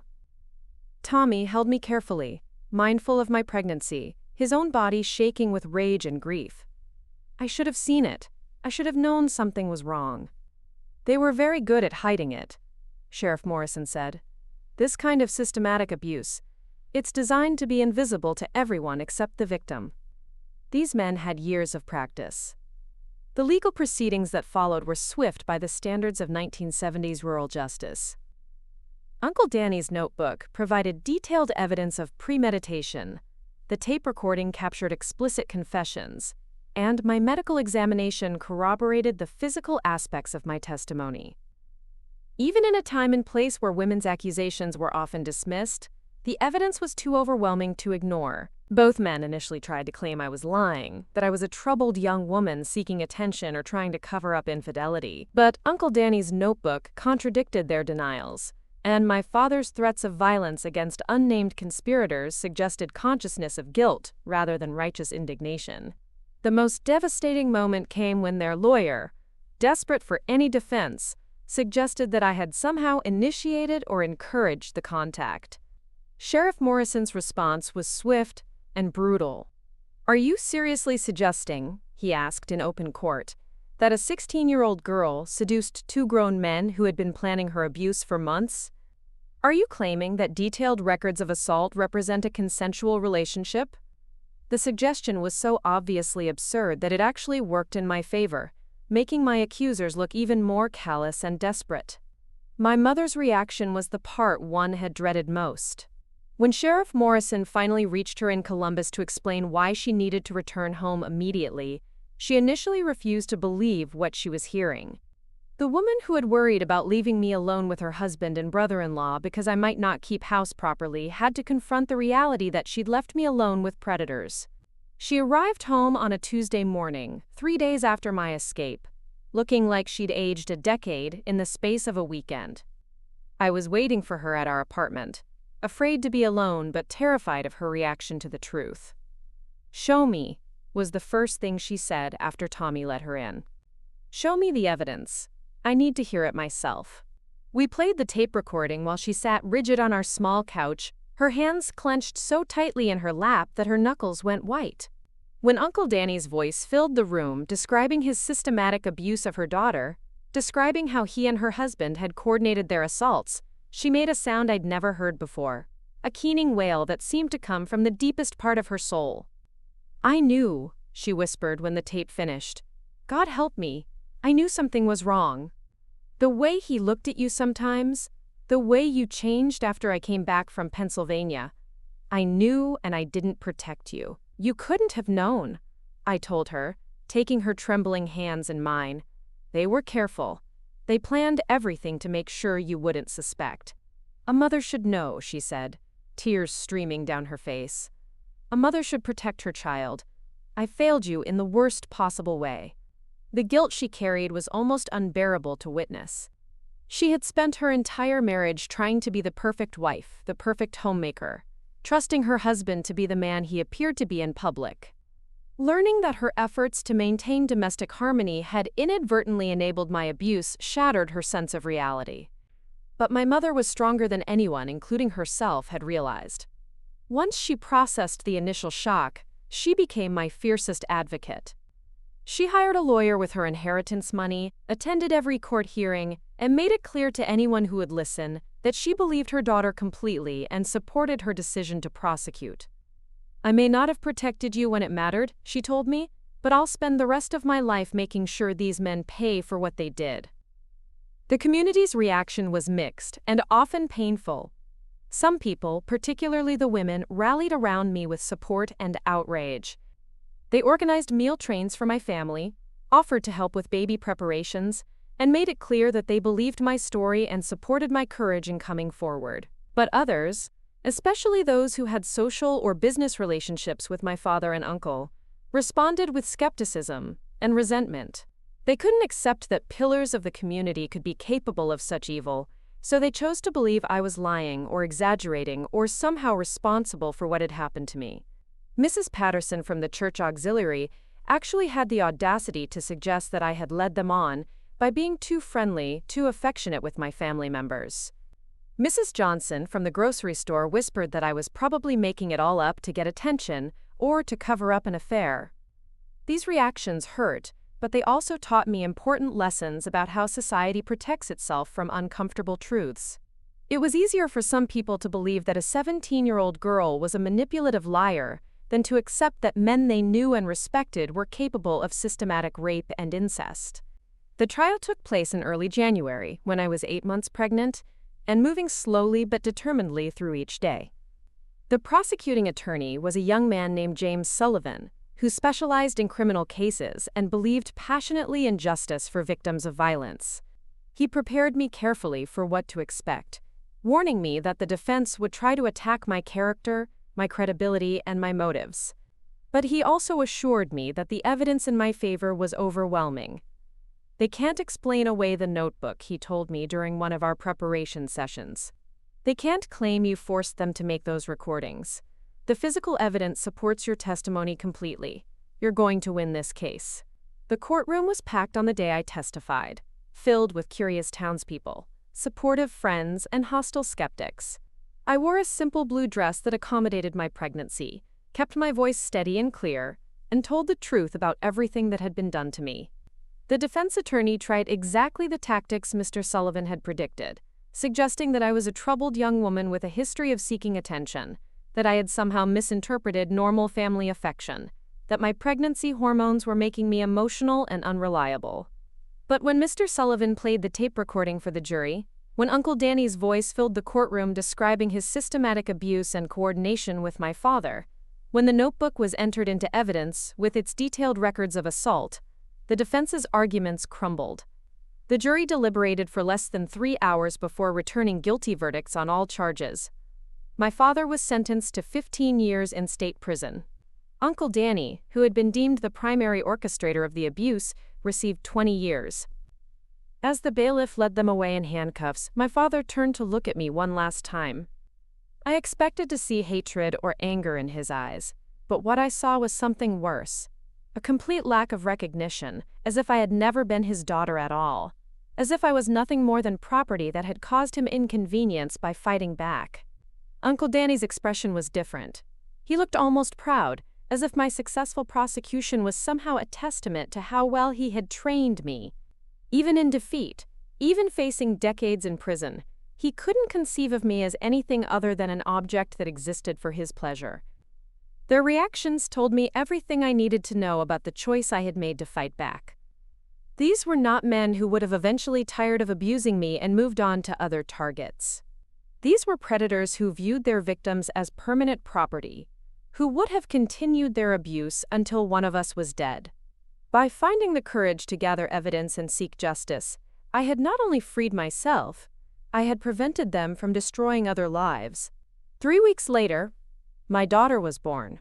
Sarah Elizabeth Mitchell came into this world on a snowy February morning in 1971, screaming with the righteous indignation of someone who had fought for her very existence before she even drew her first breath. As Doc Williams placed her in my arms for the first time, her tiny fist wrapped around my finger with a grip that seemed to say, "We made it, Mama. We both survived." Looking into her perfect, innocent face, I felt something shift inside me that I hadn't expected. For months I had feared this moment, terrified that I would see traces of my abusers in her features, afraid that looking at her would bring back the horror of her conception. But when I studied her tiny nose, her rosebud mouth, her bright blue eyes that looked so much like Tommy's, I felt only overwhelming love and fierce protectiveness. It didn't matter whose biological DNA she carried, she was mine, born from my body, nurtured by my love, and protected by my courage. Whatever genetic legacy she inherited from the evil that had touched my life would be overcome by the strength and goodness I would teach her every day of her life. Tommy cried when he held her for the first time, his hands shaking with wonder and reverence. "She's beautiful," he whispered, his voice thick with emotion. "She looks just like her mama." My mother, who had aged visibly in the months since learning the truth about her husband and brother-in-law, seemed to find renewed purpose in becoming a grandmother. She had thrown herself into preparing for Sarah's arrival with an energy that bordered on manic, sewing tiny clothes, knitting blankets, and creating a nursery in our small apartment that was fit for a princess. "This baby represents hope," she told me as she rocked Sarah while I recovered from the birth. "She represents the future, the next generation that won't have to carry the sins of the past." The early months of Sarah's life were both healing and challenging. The sleepless nights, the constant demands of caring for an infant, and the physical recovery from childbirth would have been difficult under the best circumstances. But I was also dealing with the ongoing psychological aftermath of trauma, the stress of the recent trial, and the complex emotions surrounding my daughter's uncertain paternity. I developed what I now know was postpartum depression, though in 1971 it wasn't widely recognized or treated. Some days I struggled to get out of bed, overwhelmed by the responsibility of protecting this innocent life, when I had barely managed to protect myself. Other days I was hypervigilant, checking the locks on our doors multiple times, startling at unexpected sounds, unable to shake the feeling that danger still lurked just outside our small sanctuary. Tommy was endlessly patient during this difficult period, taking on extra responsibilities with Sarah, encouraging me to rest when I needed it, and never once suggesting that my struggles were anything other than a normal response to extraordinary trauma. When I finally broke down and told him about my darkest fears about Sarah's paternity, his response revealed the depth of his character. "I don't care whose sperm contributed to making her," he said firmly, holding both Sarah and me in his strong arms. "I don't care about biology or DNA or any of that. She's ours because we're raising her, because we love her, because we're the ones who'll be there for every scraped knee, and every broken heart and every triumph. Biology doesn't make a father, love does." His words became a foundation for our family's healing. Sarah would grow up knowing that the man who read her bedtime stories, taught her to ride a bicycle, and walked her down the aisle at her wedding was her real father in every way that mattered. The men who had contributed to her conception through violence would have no claim on her life or her future. The healing process was slow and nonlinear. Some weeks I felt strong and optimistic, ready to move forward and build a normal life for my family. Other weeks I was pulled back into the darkness, reliving the trauma in nightmares and flashbacks that left me exhausted and fearful. But gradually, with Tommy's support, my mother's help, and my own determination to be the mother Sarah deserved, I began to find my way back to myself. One of the turning points came when I received a letter from a woman named Patricia Wells, who lived in a town about 50 miles away. She had read about my case in the regional newspaper and wanted to share her own story. "Dear Mrs. Mitchell," the letter began, "I want you to know how brave I think you are for speaking up about what happened to you. Your courage has given me hope that maybe I can find the strength to deal with my own situation." Patricia went on to describe her own experience with abuse, perpetrated by her stepfather and enabled by her mother's willful blindness. She had never reported it, never told anyone, never sought justice, because she was convinced no one would believe her. But reading about my successful prosecution had made her realize that maybe it wasn't too late to seek help. "Could you tell me how you found the courage to come forward?" she asked. "Could you tell me what resources are available for someone like me?" That letter changed everything. Suddenly, my experience wasn't just about my own survival and healing. It was about helping other women find their way out of similar darkness. I spent hours crafting a response, sharing what I had learned about gathering evidence, finding supportive professionals, and navigating the legal system. But more importantly, I tried to convey the message that she was not alone, that her pain was real and valid, and that she deserved justice and healing. Patricia's case became the first of many. Word spread quietly through networks of women who had survived similar experiences, and I began receiving letters from victims across Ohio and beyond. Some were seeking practical advice about legal options. Others just needed someone to believe their stories. Many simply wanted to know that survival and healing were possible. I started keeping careful records of these correspondences, noting common challenges and effective resources. I researched legal precedents, connected with advocates in other communities, and began building a network of professionals who understood the unique needs of abuse survivors. What started as informal letter writing gradually evolved into something more systematic and organized. When Sarah was 2 years old, I made a decision that would define the rest of my life. I enrolled in night classes at the community college, working toward a degree in social work, while Tommy watched Sarah in the evenings. It was exhausting, juggling motherhood, marriage, household responsibilities, and academic demands, but I felt called to this work in a way I had never felt called to anything before. My professors were initially skeptical about a young mother with no previous college experience, but my passion for the subject matter and my first-hand understanding of trauma quickly earned their respect. I excelled in courses on psychology, social policy, and victim advocacy, bringing a perspective to classroom discussions that enriched everyone's understanding. "You have a gift for this work," Professor Martinez told me after I gave a presentation on the barriers that prevent abuse victims from seeking help. "You understand these issues from the inside in a way that most of us can only read about in textbooks." I graduated with honors in 1975, earning my Bachelor of Social Work degree while maintaining a 3.8 GPA and caring for an active preschooler. More importantly, I had found my calling. I wanted to work with survivors of sexual violence and domestic abuse, helping them navigate the complex systems that could either support their healing or re-traumatize them further.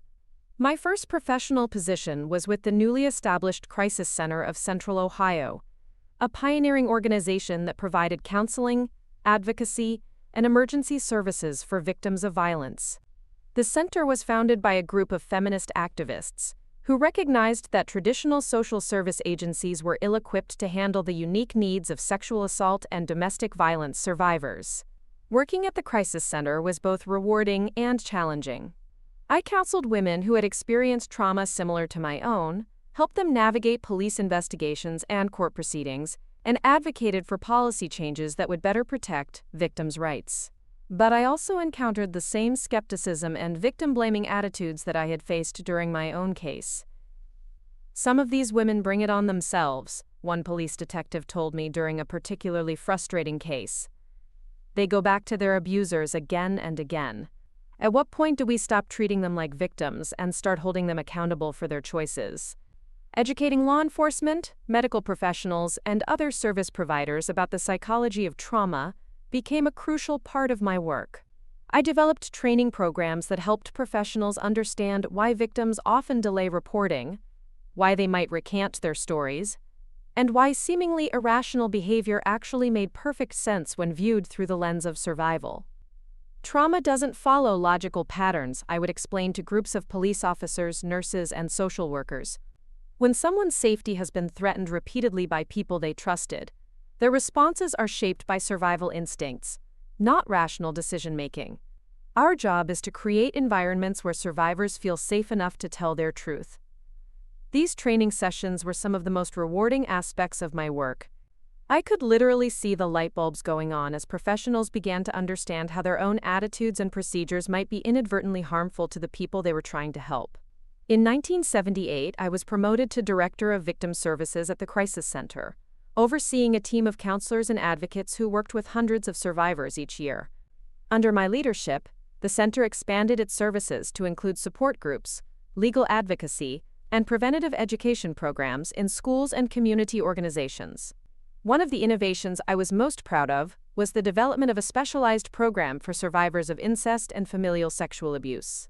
These cases presented unique challenges because the perpetrators were often respected community members, and victims faced the additional trauma of family loyalty conflicts and social ostracism. "When your abuser is your father or uncle or grandfather," I would explain to new staff members, "you're not just dealing with sexual trauma, you're dealing with the destruction of your entire understanding of family safety and trust." These survivors need specialized support that addresses the complex dynamics of familial abuse. The program became a model that was replicated by crisis centers across the country. I was invited to speak at conferences, consulted on policy development, and recognized as a leading expert in the field of familial sexual abuse. But the recognition that meant the most to me came from the survivors themselves. Women who told me that my programs had saved their lives, children who grew up free from abuse because of our prevention efforts, families who healed because of the services we provided. Sarah grew up surrounded by this work, understanding from an early age that her mother helped people who had been hurt by bad people. She never knew the specific details of my own trauma. I was careful to protect her from information that wasn't age-appropriate, but she absorbed the values of justice, compassion, and advocacy that defined our household. Why do bad people hurt children? She asked me one day when she was 7, having overheard part of a phone conversation with a client. Sometimes people do bad things because bad things were done to them, I explained carefully. But that doesn't make it okay. No matter what happens to us, we always have a choice about how we treat other people.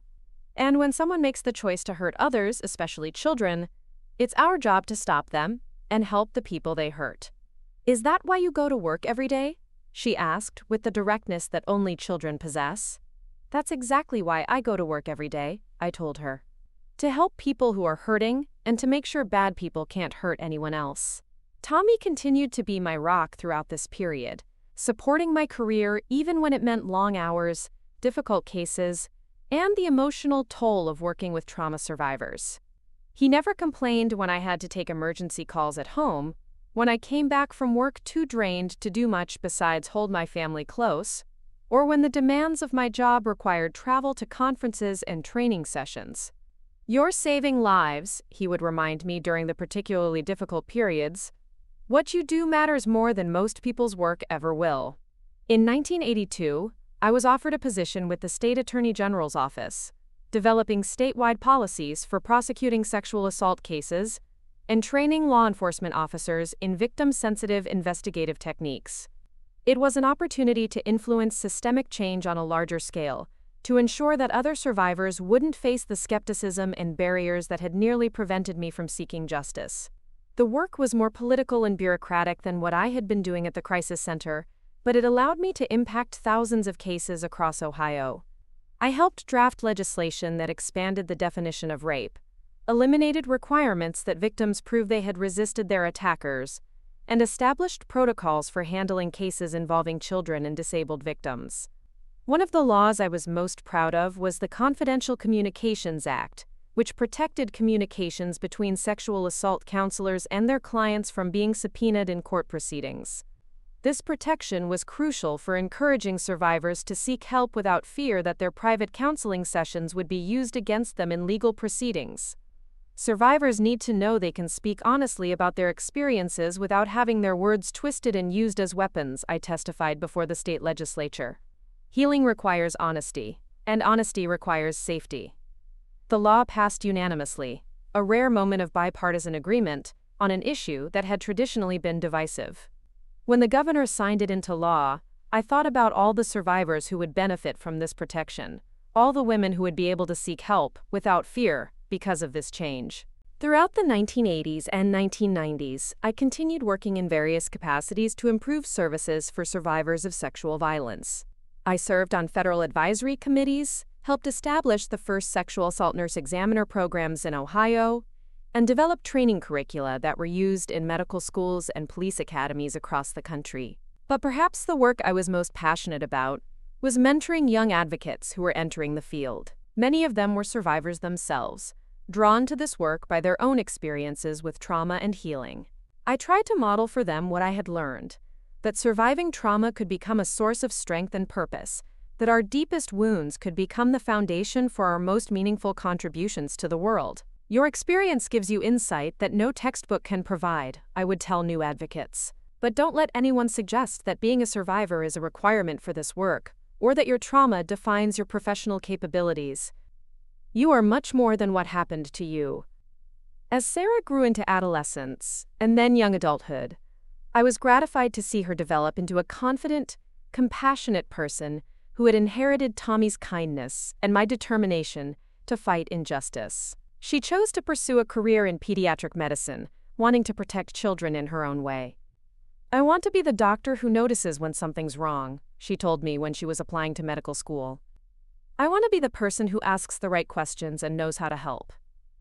She never knew that her conception might have been the product of rape and incest. As far as she was concerned, Tommy was her biological father, and I saw no reason to burden her with uncertainty about her origins. What mattered was not how she came to be, but who she became, and she became someone wonderful. In 2000, on the 30th anniversary of my escape from abuse, I was honored with the Lifetime Achievement Award from the National Organization for Victim Assistance. Standing at the podium, looking out at an audience filled with survivors, advocates, and allies, I reflected on the journey that had brought me to that moment. 30 years ago, I began, I was a terrified 17-year-old girl who thought her life was over before it had really begun. I couldn't have imagined then that my survival would become the foundation for a career dedicated to helping others find their own path to healing and justice. I talked about the tape recorder that had captured my abuser's confessions, about the courage it had taken to walk into Sheriff Morrison's office, about the choice to transform trauma into purpose, rather than allowing it to consume me. Healing is not about forgetting what happened to us, I said. Healing is about integrating our experiences into a life of meaning and purpose. It's about refusing to let our abusers have the final word on who we become. The standing ovation that followed was not just for me, but for all the survivors in that room who had found the courage to rebuild their lives, to seek justice, to help others. It was recognition of the collective strength that emerges when trauma survivors refuse to be silenced. Today, at 71, I continue working part-time as a consultant and trainer, though I've stepped back from the day-to-day intensity of direct service. Sarah is now a successful pediatrician with children of her own, my grandchildren, who call me Grandma Becky and think I'm just an ordinary grandmother who tells interesting stories about her work. Tommy and I celebrated our 52nd wedding anniversary last year, surrounded by a family that grew from the ashes of unthinkable trauma. He never did learn the full truth about Sarah's possible paternity, and I've made peace with carrying that uncertainty alone. Some secrets protect the people we love, and that's a burden I'm willing to bear. The physical scars of my abuse faded long ago, but the emotional scars remain, not as wounds that disable me, but as reminders of my strength, my survival, my refusal to be defeated by evil. They remind me why my work matters, why speaking truth to power is always worth the risk, why no survivor should ever have to suffer in silence. If I could speak to that terrified 17-year-old girl hiding in the farmhouse attic, I would tell her that the worst thing that will ever happen to her is also going to become the source of her greatest strength. I would tell her that the courage she's about to find will save not just her own life but hundreds of other lives as well. I would tell her that sometimes the most broken places in our hearts become the most fertile ground for growing something beautiful, not despite the trauma, but because of how we choose to respond to it. And I would tell her what I tell every survivor I work with. You are not what happened to you. You are what you choose to become afterward.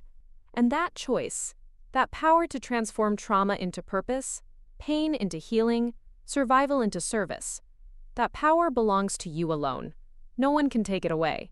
The little girl who was violated in that farmhouse so many years ago grew up to become a woman who helped change laws, save lives, and prove that even the deepest darkness cannot extinguish the human capacity for healing, growth, and triumph. That, my dear friends, is the real miracle of the human spirit. That is the power we all carry within us, waiting to be discovered, waiting to transform our deepest wounds into our greatest gifts to the world. Atoashef. And that is why I know, with absolute certainty, that no matter how dark your circumstances might seem right now, your story is not over. Your best chapters, the ones where you discover your own power, your own purpose, your own capacity to heal and help others heal, those chapters are still being written. Never give up, never stop fighting, never stop believing in your own strength. Because if an abused farm girl from Ohio can build a life of meaning and purpose from the ruins of unthinkable trauma, then so can you. Up next, you've got 2 more standout stories right on your screen. If this one hits the mark, you won't want to pass these up. Just click and check them out. And don't forget to like, subscribe, and turn on the notification bell so you don't miss any upload from us.